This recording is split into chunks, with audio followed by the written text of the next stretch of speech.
So in today's lesson, we're going to be working on factoring polynomial expressions. And so previously we were talking about greatest common factors, and greatest common factors are the largest numbers we can find that divides into both numbers. So we're looking to see, for example, the greatest common factor of 18 and 24. Greatest common factor is often referred to as GCF, so you may have seen that in the past. So in order to think about this, we want to think about the factors of 18 and 24. So if we list out the factors of 18, that comes from 1, 2, 3, 6, 9, and 18, and the factors of 24 being 1, 2, 3, 4, 6, 8, 12, and 24. Again, we're looking for the largest factor that both of these numbers have in common. So again, if you start from the lowest and we work our way to the right, see how they both have a 6 in common. 6 is the greatest common factor of both 18 and 24. So those are two numeric examples. We also can do the same thing with our variables. And again, we were working with this in our exponential unit. So we're looking for the greatest common factor for each of these pairs. And again, they could be variables. They don't have to be numbers. So if we're looking for the greatest common factor between x to the fourth and x to the third, how many x's can we divide out from each of those? So let's think about what each of these contain. So we know that x to the fourth means there are 4 x's being multiplied together, and x to the third means there are 3 x's being multiplied together. What's the most that they have in common? Well, there are 3 x's here, and there are 3 x's here, so a greatest common factor would be x to the third. For comparing y and y squared, well, y is a single y squared, there are 2 y's. They both have a y in common, so the greatest common factor here would be y. xy and zy, okay, so we wrote out what they contain. Notice how they both have a common factor of y, so that's their greatest common factor. And x squared and y squared, based on their meaning, notice how there are no greatest common factors. So not every term that we compare will have a common factor, and that's okay.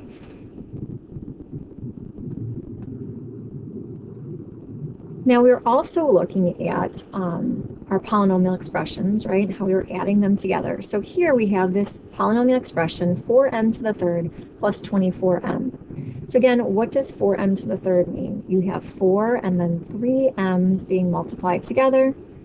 And then 24, we can think about where that comes from, and then an m. So I'm looking to see what they have in common. Here I have a 4, and I know 24 also contains a 4. That comes from 4 times 6. So I'm looking to see what they have in common. They both have a 4, and they both have an m. So the greatest common factor would be 4m. If I'm dividing that out from each term, what are we left with? Well, I have 2 m's being multiplied together here. That's m squared. And I was left with a 6, so I'll have a 6 there.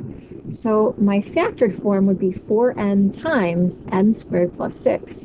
And the way I can tell that I'm on target is if I distribute the 4m to each of those terms, right, I'll be left with my original 4m to the third plus 24m. So here's another expression. Again, we want to see if we can factor it. Does it have a greatest common factor we can divide out? So we've got 35a squared b squared minus 5ab. So again, let's think about this.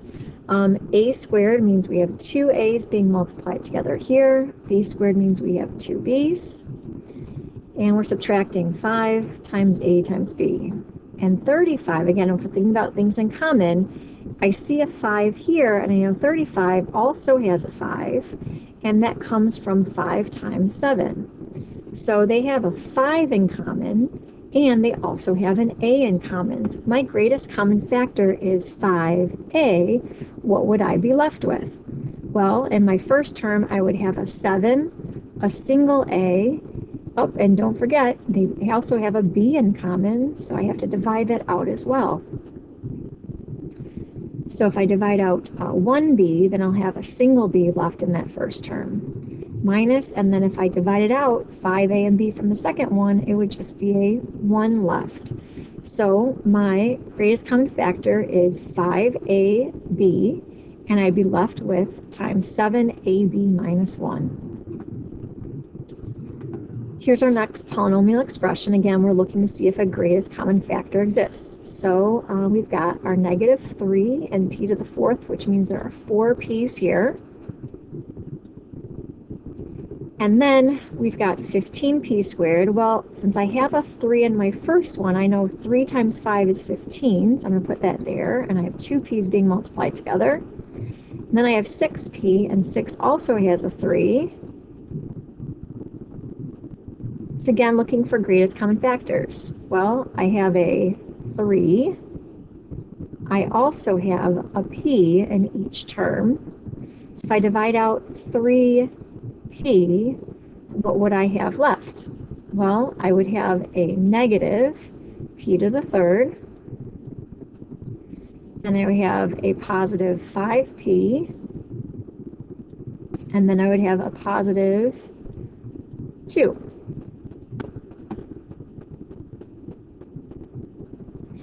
Now, typically, we don't have leading coefficients being negative, so I could also, if I wanted to simplify this even more, divide out that negative. So if I want to make this negative 3p, how would that change the rest of the polynomial? Well, that would be p to the third minus 5p minus 2. And so that would be my fully factored polynomial. Now we have this polynomial expression, and again, we're trying to find the greatest common factor and write it in its simplest format. So let's think about what we have and write it out. So our first term, we've got 2 x's being multiplied and 3 y's. And I have a negative 15, and since I see a 5 in that first term, I can use a 5 to write 15 here, a single x, and then 2 y's being multiplied together. Plus, I see a 20, and I know 5 is also part of making up that 20. With 4 x's and then 8 y's. Now, what do they have in common that we could divide out from every single term? Well, every term has a 5 we can divide out. Every term has a single x we can divide out. Every term has 2 y's that we could divide out. So our greatest common factor would be 5x y to the second. What's remaining then? Well, our first term is going to have a single x and a single y. Our second term has a negative 3. Our next term has a positive 4x to the third, y to the sixth.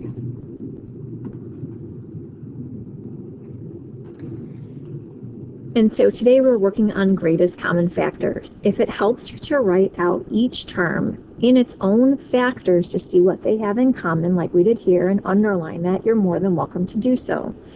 Eventually, as we keep practicing, you're going to be able to really do that in your head. So you're going to be able to look at an expression like this and see what they have in common, the 5, the x, and the y to the second, and be able to immediately go to your factored form. So that is our goal when we're factoring, is trying to find that greatest common factor, divide that out from each term, and see what you're left. If you need to write it out in expanded form, go ahead and do that. Mark what they have in common. Remember, that's what's on the exterior of your parentheses, and what remains is on the interior of your parentheses.